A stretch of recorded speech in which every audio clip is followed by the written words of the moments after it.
Hello, I just wanted to talk quickly about my octave pedal. Yeah, it's really interesting. I mean, I got this pedal basically because it did something that I thought that I wanted really badly, which is that it turns the lower notes of your guitar, it kind of doubles down an octave, but the other ones it kind of leaves alone.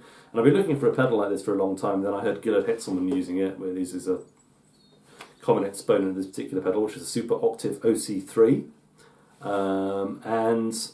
By Boss, and so that made me think, oh, this is great, this is what I really need. And then I bought one, and then I played around with it for a bit, and I realised that actually there are some interesting issues associated with it from a guitarist's point of view. So I'll just give you a demo anyway. So this is the kind of stuff which I think it's really good at, if I sort of play kind of classic Joe Pass style walking bass line.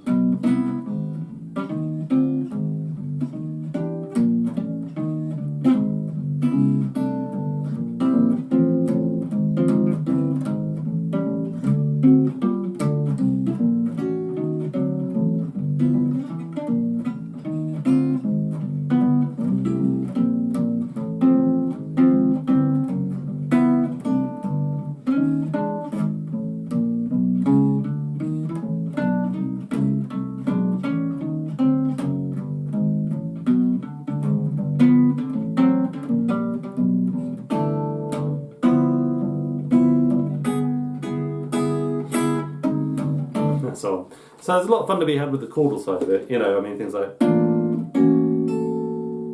know, these sorts of things.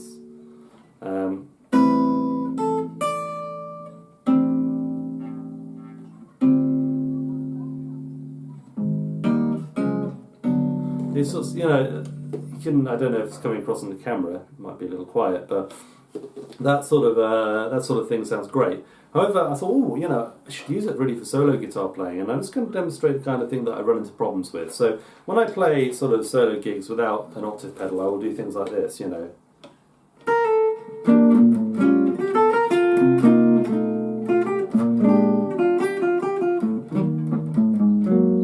You know, that kind of stuff. So I'm kind of, you know, if I'm soloing, it'd be...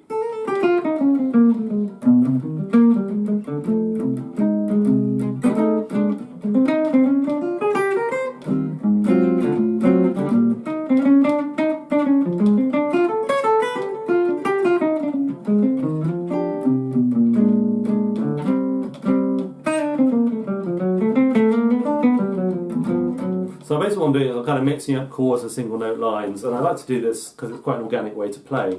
You're not sort of, you know...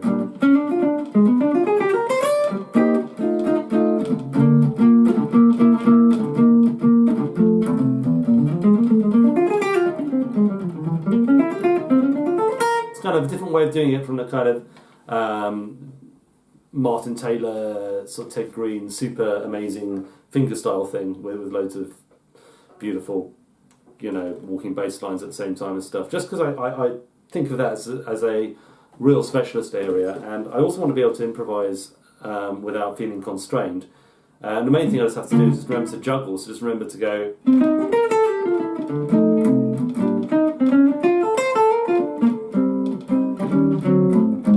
and just put in the bass line every so often, right? You know, then some chords, and not overplay the single note stuff. But then that's a good advice for playing in a trio as well, or even a, you know, quartet with saxophone.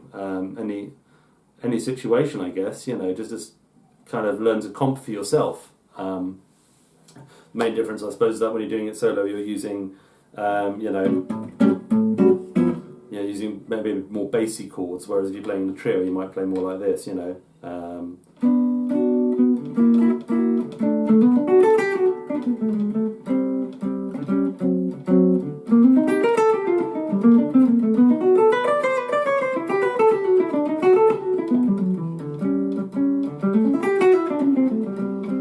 So, you know, if I was playing in a trio, I might be playing more like...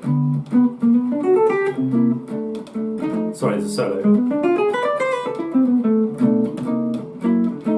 Just to give a bit of a suggestion of the bass line. Now, the problem is when I put the super octave on for that, you know, I get this kind of thing.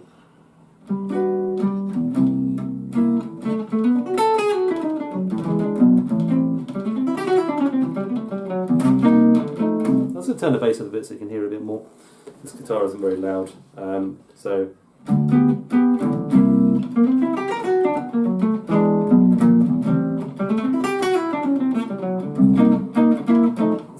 just basically feels like the bass is sort of cutting in and out a lot. I'm just going to turn the amp up slightly. There we go. Which is not quite the effect I'm going for. So actually what you end up having to do is, I think, having to sustain the bass line a lot more, which is kind of hard.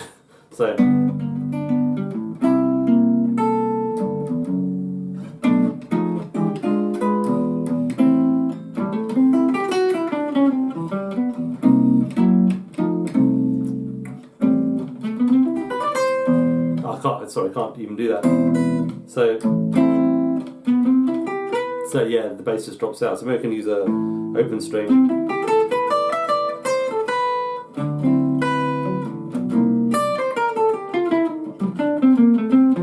So I've lost the chord progression, but you get the idea, right?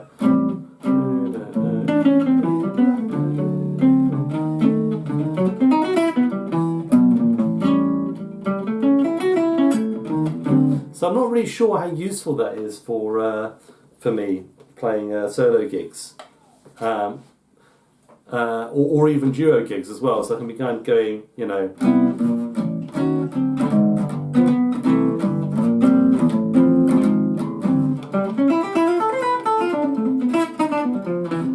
where's the bass gone, you know? Whereas when I'm playing, you know, without the bass pedal, I do.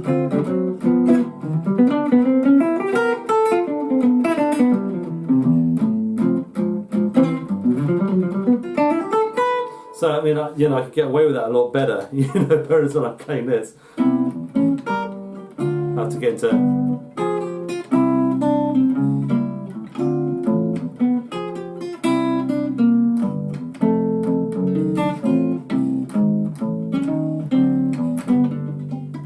know, I'm not even that great at hybrid picking. I'm sort of limited much more to licks. Yeah, at least at the moment. So I'm finding that a bit of a struggle.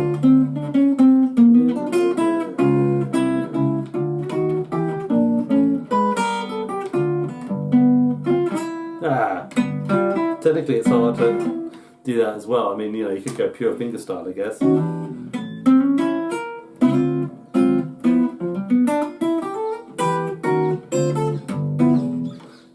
So yeah, so I'm finding that kind of frustrating as a solo guitarist, and I just wanted to point that out as something which I think, if you're already really good at the hybrid picking thing,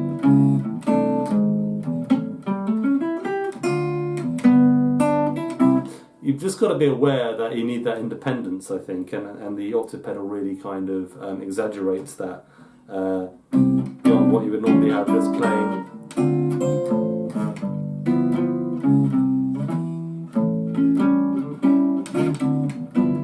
You know, I find that quite tricky, basically because I'm more or less a pick guitar player at the moment, and I find it very hard to adapt to that kind of way of thinking.